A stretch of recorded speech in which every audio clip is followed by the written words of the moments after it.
He threw her out while she carried his children. 5 years later, he saw the twins with his eyes. The hallway was silent except for the ticking of a clock somewhere deep in the house. A sound too slow, too calm for the moment that was happening. Lily stood near the staircase, one hand resting on the curve of her stomach as if to shield the life growing inside. Her other hand held a small overnight bag, not because she had prepared to leave, but because some instinct had told her she needed to. Her heart pounded so loudly she could feel the rhythm in her fingertips. The home around her had once felt warm and safe, filled with soft light, delicate flowers on the windowsills, laughter echoing down the marble floors. Now it felt like a museum of illusions, a place where love had seemed real until it shattered. Andrew stood across the foyer from her. He looked like perfection carved from expensive stone, tall, broad-shouldered, blonde hair neatly styled, icy blue eyes that once softened when they looked at her. He had always held himself with the confidence of a man who shaped the world rather than moved inside it. Tonight, though, that confidence was tense, rigid, edged with something sharp and dangerous. His jaw was clenched. His hands were fists at his sides, not raised, but ready to wound with words instead of touch. She had told him only minutes earlier. She had taken a breath, placed her hand over her stomach, and said quietly, "I'm pregnant." The words had been filled with hopeful fear, the kind of fear that blooms when something is too precious to lose. She thought he might be surprised. She thought perhaps he would be silent at first, then move to her, touch her cheek, ask if she was all right, ask what she needed. She had let herself imagine, just for a moment, a future. But instead, his silence had chilled everything in the room. His eyes had changed first, the blue in them turned cold like winter ice. Then his expression collapsed into something she had never seen before. Not sadness. Not confusion. But anger. Fear disguised as fury. He took a step toward her, but not to reach her. "No," he said, his voice low, too controlled. "No, Lily. You don't understand. I cannot do this. I cannot have this. Not now. Not ever." His voice rose with every sentence, unraveling into something sharp and uneven. "You promised me. You said you were careful. You said this wouldn't happen." She felt the words hit her like blows, but she stayed still. She had known some part of him was afraid of vulnerability, of needing anyone, of letting anyone inside the steel fortress he had built around his life. But she hadn't known how deep that fear ran. "I didn't lie," she said softly. "I didn't plan this. I'm scared too. But this is ours. This is real. We can figure it out. Together." Her voice trembled, but her gaze did not. She loved him. She wasn't ashamed of that. That only seemed to make him angrier. He paced a few steps away, then back, running a hand through his hair as though trying to erase the world unfolding before him. "You don't understand," he snapped. "I built everything to avoid this. All of this. Attachment. Dependence. Chaos. Family destroys. It ruins. I won't be trapped." She stared at him, stunned. "Trapped? You think a child is a trap?" He turned toward her, and for the first time, there was something almost desperate in his expression, as if he was speaking from a wound that existed long before she had ever entered his life. "Yes," he said. "I do." The clock ticked again. Soft. Merciless. Her fingers tightened around her bag. She could have begged. She could have tried again to explain that love was not a prison, that family was not a cage. She could have reminded him of the nights they had spent tangled together in the dark, whispering about futures they were afraid to name. But something inside her, perhaps the mother she had already become, stood up instead. If I walk out that door, she said quietly, I'm not walking back. For a fraction of a second, she thought he might ask her to stay. His eyes flickered, something raw, something breaking through. But then his fear won. Get out of my house, he said. This time his voice was louder, sharper, final. She stepped back. The floor felt unsteady beneath her feet. The bag felt heavier than her bones. Her heart felt as though it was tearing from the inside, quietly, without sound. She walked out the door. She did not look back. The cold night air hit her like a slap. She wrapped her arms around her stomach. The life inside her moved, just a flutter, just enough to remind her she was not alone. She didn't cry. Because sometimes the pain is too deep for tears. And that night, the house behind her stayed warm and glowing, but the man inside it had already lost everything. He just didn't know it yet. She moved to a different city because she couldn't stay where the memories were. The town she chose was smaller, quieter, with streets lined by bare trees that swayed and shivered in winter wind. The apartment she found was on the third floor of an old brick building that smelled faintly of dust and coffee. The stairwell creaked when she climbed it, and sometimes the heat didn't come on until midday. But it was hers. Not borrowed. Not thrown away. Not something that someone else could take back with a sentence. The pregnancy was harder than she expected. Some mornings she could hardly stand without holding onto the wall. There were nights when she lay awake, one hand on her belly, whispering to the children who had not yet opened their eyes, I will not let the world be cruel to you. I will not let you feel unwanted. I will not let you grow in the cold.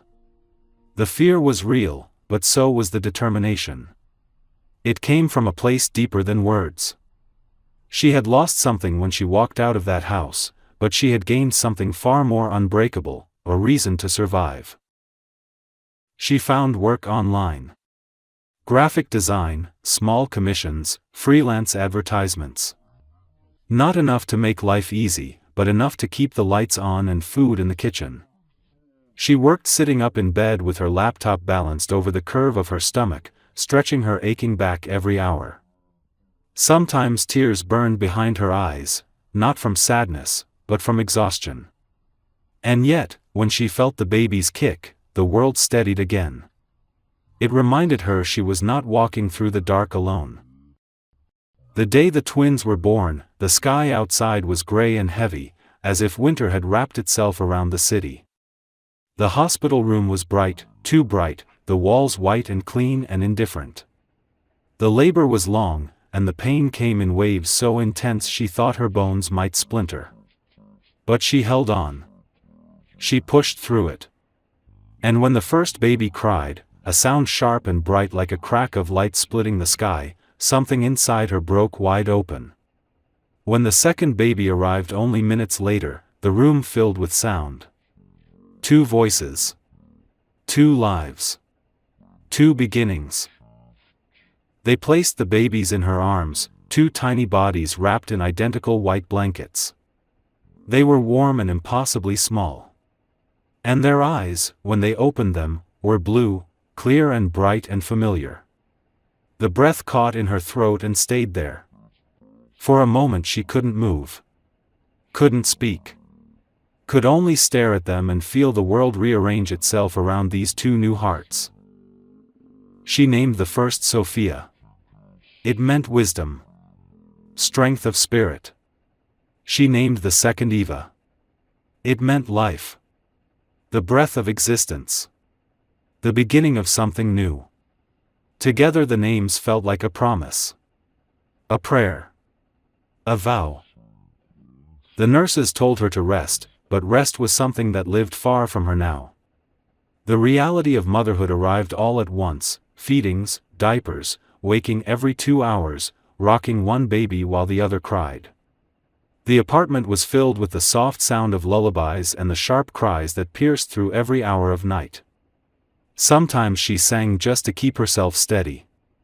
Sometimes she fell asleep sitting up with one child in her arms and the other curled against her chest. But there were moments too, moments of startling beauty. Sophia's tiny hand curling around her finger. Eva's quiet sighs while sleeping. The gentle warmth of them pressed against her skin. The smell of their hair. The softness of their breaths. Those moments were enough to keep her standing. People in her building began to recognize her. Mrs. Harper from the second floor would bring soup on cold evenings. A teenage boy from the fourth floor would carry her groceries up the stairs without being asked. And slowly the small town felt less empty. Not full. Not easy. But survivable. Kind. Years began to pass, not quickly, but steadily. She watched Sophia and Eva grow. They learned to laugh, to crawl, to walk with their small arms stretched out in triumph. Their hair grew long and gold like sunlight. Their eyes were oceans. And every day, when she looked at them, she saw him. She sometimes wondered if he ever thought of her. If he ever thought of them. If he lay awake in a house filled with silence, unaware that somewhere, two little girls with his eyes were learning to say their first words. But she did not let those questions stay. The past had taken enough from her. She was building something new now. Not perfect. Not stable. Not glamorous. But real. And real is stronger than everything that breaks. 5 years can pass quietly on the outside while tearing something open on the inside. For Andrew, time did not move in seasons or birthdays or holidays, it moved in headlines, contracts, flights, and boardrooms filled with polished tables and people who took notes when he spoke. He built his empire higher and higher, expanding into markets he used to only dream about. His face appeared on magazine covers, in interviews where he spoke about discipline, vision, efficiency. People admired him. Competitors feared him. Investors trusted him. But admiration is a thin substitute for meaning. Every night, when the city quieted and the lights in his penthouse dimmed automatically at midnight, the silence waited for him. He learned to fall asleep with music playing softly in the background because pure silence felt unbearable. His assistant thought it was because he liked noise. It wasn't noise he needed. It was something to drown out the memory of a voice he once loved. He could not recall the exact sound of it anymore, only the warmth of it, and the loss of that warmth haunted him more than any failure ever could. He dated occasionally. Beautiful women, polished, confident, women who knew how to talk about business and strategy and cultural events. He would meet them in elegant restaurants and smile in the polite, distant way that people mistake for depth. They liked him. They liked the idea of him. And every time one of them laughed or reached across the table, he felt the same hollowness inside, a space shaped like something he had destroyed with his own hands. Once, a woman brushed a strand of her hair behind her ear in a way that reminded him of Lily. He froze. His glass almost slipped from his hand. The woman didn't understand why his expression changed, why he stood so abruptly, why he excused himself for the night and never called again. He didn't tell her. He didn't tell anyone. There was one night when he found himself in the nursery section of a department store, without remembering how he had gotten there. Rows of tiny clothes in soft colors, little socks, baby books lined up neatly. He walked slowly down the aisle, feeling like an intruder in a sacred place. A woman nearby was holding her child against her shoulder, rocking gently. The baby made a small cooing sound, so delicate and trusting that it felt like a blow to his chest. His throat tightened. The woman smiled at him kindly, assuming he was a father. He couldn't speak, so he turned away before his voice broke. He threw himself harder into work after that. If he kept moving, kept building, kept climbing, then there would be no space for regret. That was what he believed. Or what he tried to believe. His house remained immaculate. Too large. Too quiet. The echo of his footsteps down the hallway reminded him of emptiness more than success. He had designed one room to be a study with floor-to-ceiling windows overlooking the city. People said it must feel powerful to stand there and see everything from above. But all he ever saw was distance. And there were nights, far more than he admitted to himself, when he would stop in the doorway of the guest room at the end of the hall. The room was empty, but he imagined it filled differently. A small bed. Soft toys. Laughter. Mess. Life. The vision lasted only a second before he locked it away, but it came back again every night, uninvited. His friends and colleagues assumed his restlessness was ambition. They thought the sharpness in his tone, the exhaustion in his eyes, came from pushing himself too hard. He let them believe that. The truth was simpler and far more painful. He had built a world that no longer had a place for the most important thing he'd ever touched. Sometimes, late at night, he replayed the moment he shouted at her. Not with pride. Not with certainty. But with the deep, aching confusion of a man who realizes too late that he acted from fear, not clarity. He had been afraid of losing control, afraid of becoming vulnerable, afraid of becoming his father. And in protecting himself from what he feared, he had become the very thing he despised. He wondered where she was now. Whether she was safe. Whether she was alone. Whether she was happy. He wondered if she ever thought of him. He wondered if she hated him. He wondered if she had kept the baby. Sometimes he allowed himself to imagine what the child might look like. And then he forced himself to stop, because hope was too dangerous. But there was one thing he could not stop. No matter how hard he tried, no matter how deeply he buried the thought, he missed her. He missed who he was when he was with her. He missed the part of himself he had thrown away.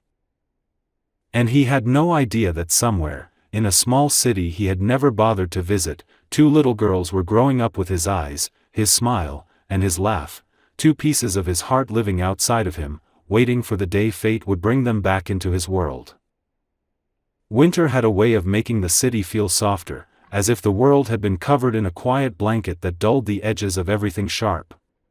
Snow clung to rooftops, to street lamps, to the bare branches of maple trees lining the sidewalks. People moved slowly, wrapped in heavy coats and scarves, their breaths forming soft clouds in the cold air. Lily liked winter for that reason.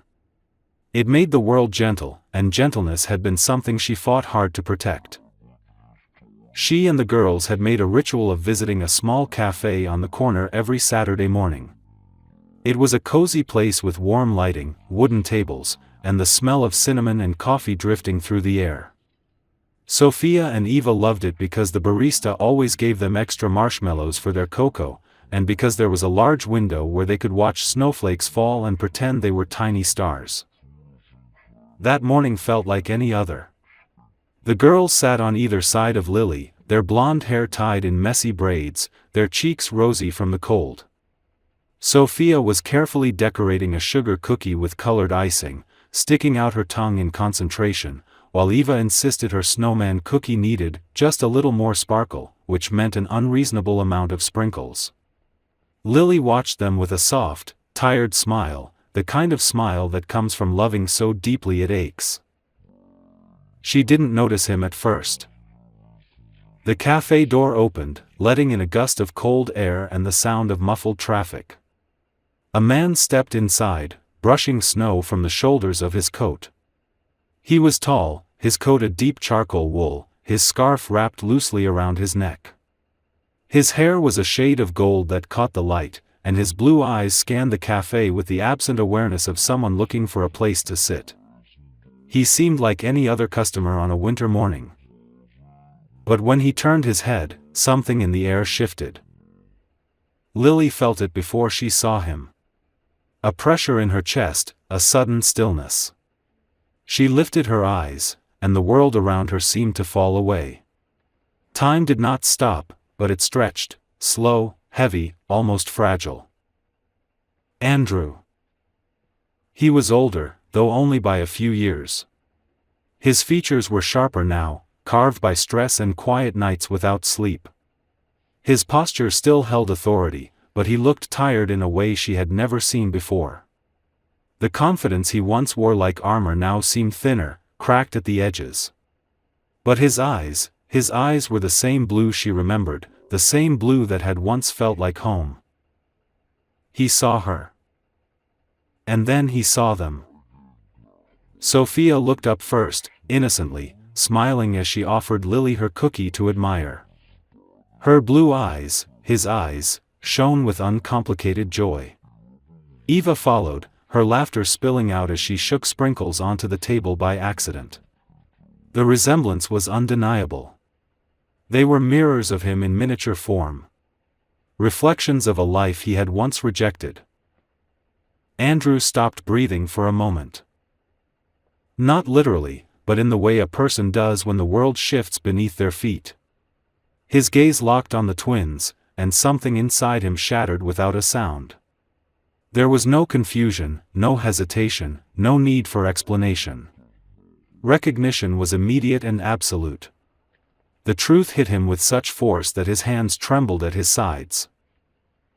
He walked toward them slowly, as if each step might break the fragile moment. His expression held so many things at once that Lily could barely read him: shock, disbelief, regret, awe, and something deeper, something raw and aching. He reached the table. Lily's heart pounded so hard she thought the entire room must hear it. She didn't speak. Neither did he. Sophia blinked up at him. "Hi," she said cheerfully, completely unaware of the history swelling around her. His voice came out unsteady, like a man learning how to speak again. "Hello." Eva tilted her head. "You look like us," she announced with the blunt certainty of a child. Lily felt tears press against her throat. Andrew's gaze shifted to Lily. There were no walls in his eyes now, no coldness, no distance. The man who once stood like stone now looked undone. "Lily," he whispered. She could have looked away. She could have run, the way she once had to. But she didn't. She held his gaze, steady and quiet. "Yes," she said. Her voice didn't tremble. She had learned how to be strong. His breathing wavered. "They're mine." It wasn't a question. Lily nodded. The sound that escaped him was not a cry. It was softer, an exhale of grief and wonder and devastation all tangled together. He lowered himself to one knee, not caring who in the cafe might be watching. Sophia reached out and touched his hair, curious. Eva leaned closer. He looked up at them as if they were something holy. "I'm so sorry," he said. The words barely made it past his lips, but they were real. For the first time, he understood exactly what he had lost. And for the first time, Lily saw him not as the man who forced her out into the cold, but as a man standing in the ruins of his own choices, finally ready to see what mattered. The world outside kept snowing. The cafe kept buzzing with quiet conversation. But at that small wooden table, something enormous shifted. Their past didn't disappear. But their future had just changed. He came back the very next day. Not with grand gestures or gifts or apologies rehearsed to sound noble. He simply arrived, standing outside the cafe before it opened, hands buried in the pockets of his coat as his breath clouded in the cold morning air. Lily saw him through the window when she came with the twins, their small hands wrapped in hers, their scarves crooked and wool hats slipping sideways. For a moment she stood perfectly still, unsure of whether she should turn around and walk away. But the girls tugged her forward, and she understood that this moment was no longer about her alone. They sat at the same table. Sophia and Eva, unbothered by adult complexities, began building shapes out of sugar packets while Lily wrapped her hands around a warm mug. Andrew sat across from her. He looked different now, as if something inside him had softened painfully overnight. His shoulders were still broad, his expression still possessed quiet intensity, but it was clear that whatever shield he once held had cracked. He didn't rush to speak. He didn't defend himself. He didn't demand explanations or forgiveness. When he finally did speak, his voice was quiet, steady in the way someone sounds when their chest is full of things they are not sure they have the right to ask for. "Tell me about them." There were 1,000 things he could have said, but he chose that. Not "tell me why you left." Not "why didn't you tell me." Not "how dare you." He chose to ask about the girls first. That mattered. Lily breathed slowly, choosing her words not for his comfort, but for truth. She told him how Eva had walked first, bold and determined, refusing to fall even when her legs wobbled. How Sophia had spoken first, her voice clear, forming words like delicate pearls. How they laughed differently, slept differently, held fears and joys unique to their hearts. She spoke of fevers and lullabies, of small triumphs, of birthdays celebrated with cakes she baked at midnight after finishing work. She didn't mention the nights she cried alone. She didn't need to. Those lived in the silence between her sentences. Andrew listened. Really listened. Not with the polite attentiveness of businessmen or the calculated gaze of someone gathering information. His eyes were steady, open, absorbing everything. Sometimes he closed his hands into fists, not out of anger but to steady himself against the weight of what he had missed. The smallest details seemed to hit him with the greatest force. "So Eva calls the moon her lamp," he repeated quietly, as if learning sacred scripture. "And Sophia thinks music tastes like colors," Lily continued. He nodded, blinking hard. The twins looked up often to show him what they were doing. A drawing, a bead bracelet, a napkin folded into something that only they understood. He answered each of them with full attention, as though their small discoveries were miracles. In his eyes, they were. When they stood to go, Eva lifted her arms toward him without hesitation. Sophia followed a moment later. He froze, breath shaking, before gathering both girls gently into his arms. They fit there naturally, as though they had always belonged in that space. His eyes closed for a moment as he held them. Lily saw a man holding everything he once threw away, now treating it as if it were made of glass. Afterward, he walked them home. Not close, not touching Lily, but matching her pace. The world around them was quiet except for the crunch of snow under their boots. He didn't try to fill the silence with questions or explanations. He carried it with care, understanding how fragile it was. When they reached the building entrance, Sophia and Eva raced up the stairs, laughing. Lily remained at the bottom step, looking at him. "I'm not asking for anything," he said before she could speak. "Not forgiveness, not a place, not a second chance. I know I don't deserve those yet. I just want to be here. To learn them. To try to be someone they don't have to be ashamed of." There was no plea in his voice. No manipulation. Just truth. Unvarnished, unguarded, human. Lily's chest tightened. She had imagined this moment so many times that she had stopped believing it could ever come. Yet here it was, quiet, heavy, real. "You can be in their lives," she said. "But slowly. Carefully. Not as someone who steps in and out when it's convenient. If you come into their hearts, they will not let you leave." His voice broke slightly. "I know." She nodded. Then she added softly, "And if you hurt them, I will never let you in again." This time, he didn't flinch.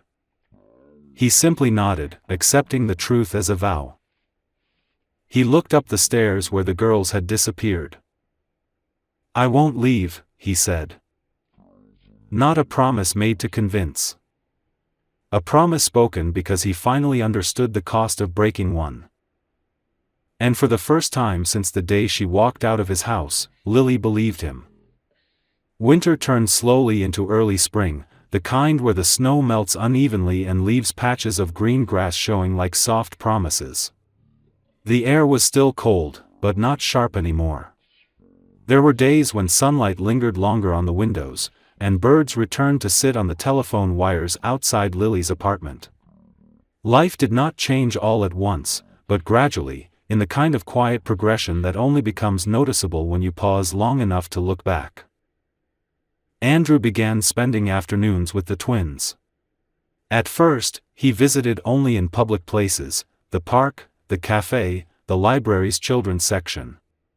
He was learning them, not as an idea, not as a symbol of regret or redemption, but as real children with thoughts and flaws and messy joys. Sophia walked beside him while holding onto two of his fingers instead of his whole hand, as if she needed independence but on her own terms. Eva liked to climb playground steps and declare herself queen of the world, which Andrew responded to by bowing solemnly, calling her Your Majesty, while other parents watched with uncertain amusement. At the park, he pushed them on the swings. It was awkward at first, he pushed too softly, then too hard, then had to learn the rhythm of their laughter. Sophia liked slow, even swinging that let her look at the clouds. Eva liked soaring higher, the wind in her face making her squeal. Andrew adjusted to both. Slowly, carefully. He watched them constantly, not with panic but with the attentiveness of someone who knows what it means to lose something once. He began to understand their personalities in ways Lily had learned long ago. Sophia was cautious, thoughtful, always considering the world before stepping into it. Eva was fearless, ready to leap first and consider consequences later. They balanced each other, the quiet wisdom and the wild joy. And as Andrew spent time with them, something inside him began to settle. His movements became gentler. His voice softened without losing strength. The girls didn't change him, they revealed him. Lily watched this from a careful distance. Not coldly, not suspiciously, simply aware. She was learning him again, just as he was learning them. Sometimes she joined the outings, sometimes she let him go alone with them, though those first times caused her heart to stretch painfully in her chest. But he always brought them back safe. He always texted when they were on their way. He always asked if there was a bedtime routine he should follow. And little by little, trust began to grow, not quickly, not blindly, but steadily. There were moments, though, when the past surfaced. One such moment came during a rainy afternoon. They were in Lily's apartment because the weather made the park impossible. Toys covered the living room floor. Sophia had spread out her coloring books, Eva was trying to stack blocks into a tower that would never stand straight, and Andrew was sitting cross-legged on the floor with them, sleeves rolled to his elbows.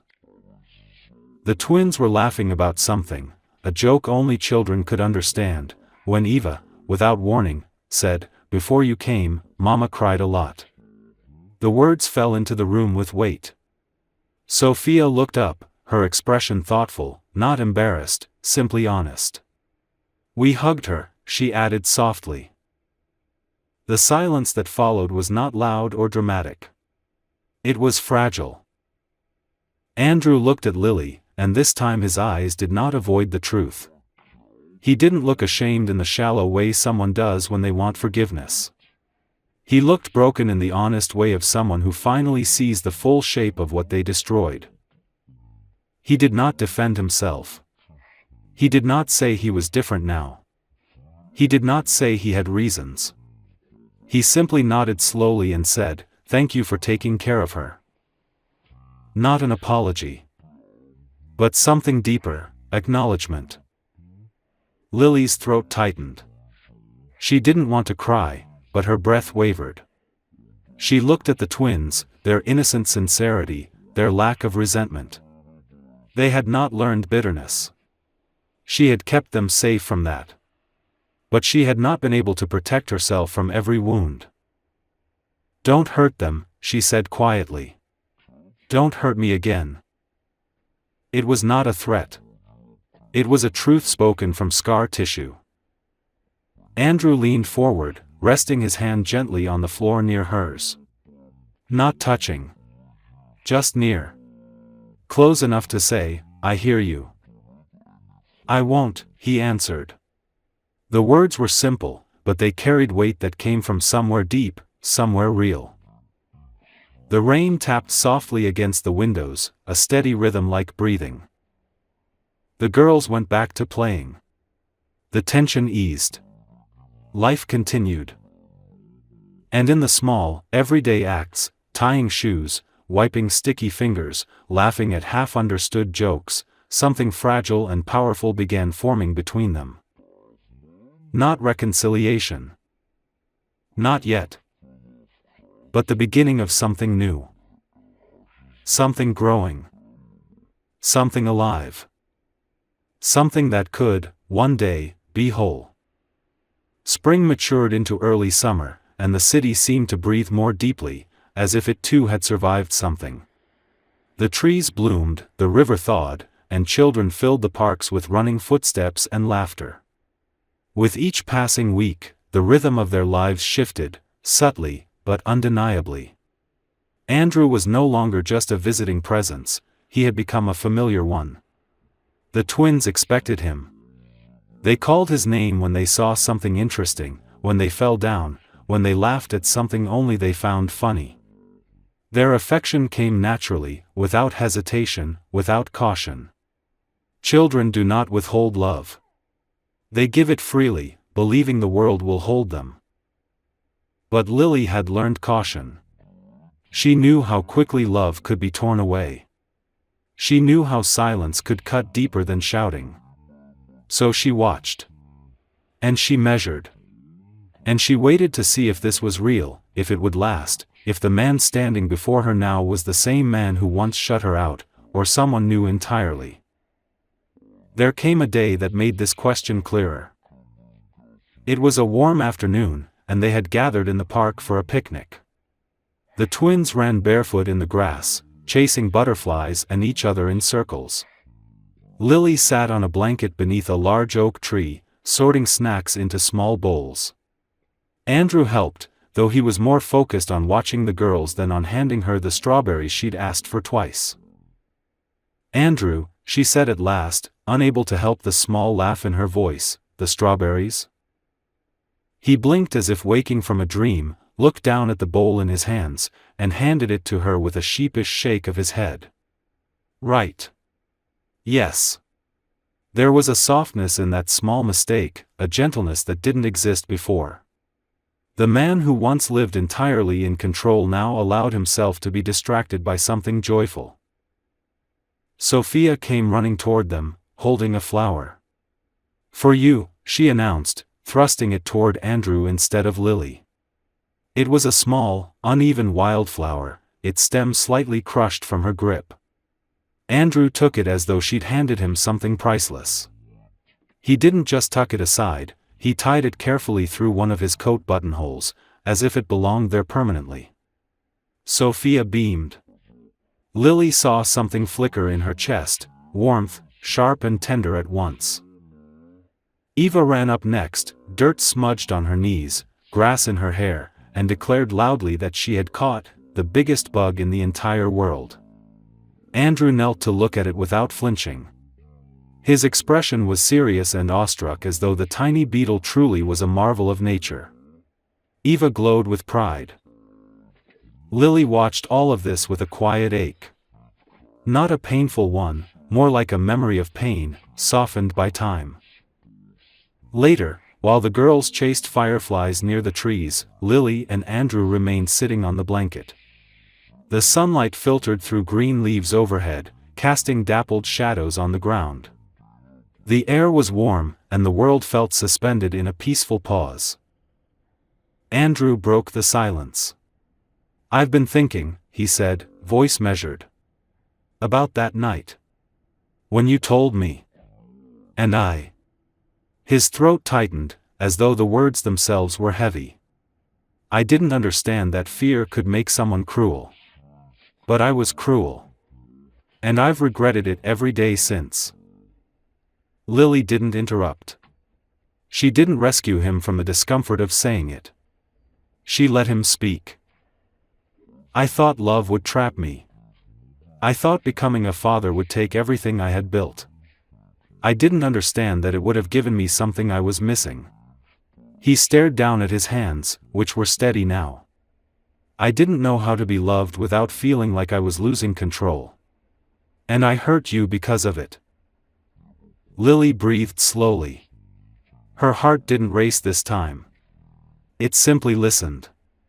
You did hurt me, she said gently. You changed everything in one moment. I had to learn how to stand again.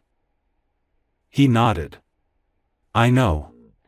And I'm not asking for forgiveness. I don't want to erase what happened. I want to build something new beside it. Something better. She looked at him then, not at the version of him she had once loved, but the man he had fought to become. His eyes were still blue, still steady, but no longer cold. They held something vulnerable, something she had never seen in him before. What do you want, Andrew? She asked quietly. Not to test him. Not to trap him. To understand. He exhaled, slow and raw. I want to be here. Not halfway. Not visiting. I want to wake up knowing my daughters are growing in a world I'm part of. I want to share responsibility. To help you. To learn with you. To build a home with you both, not the home I used to believe in, but a real one. A long silence stretched between them. Not tense. Not uncertain. Sacred. Sophia and Eva laughed in the distance, spinning in circles under the trees, their hair catching the light like strands of gold. Lily looked at them, and then back at him. You don't get to erase the past, she said softly. But you can choose what you do now.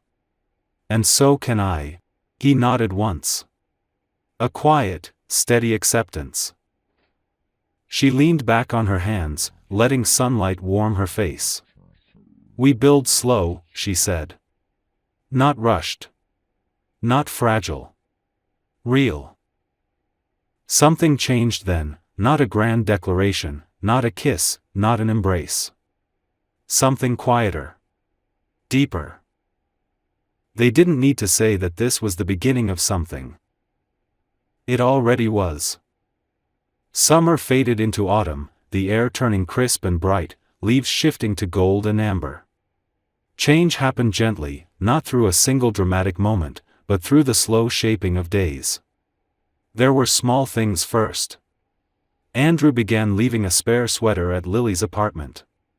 Jason-style drawings from the twins ended up pinned to his office wall.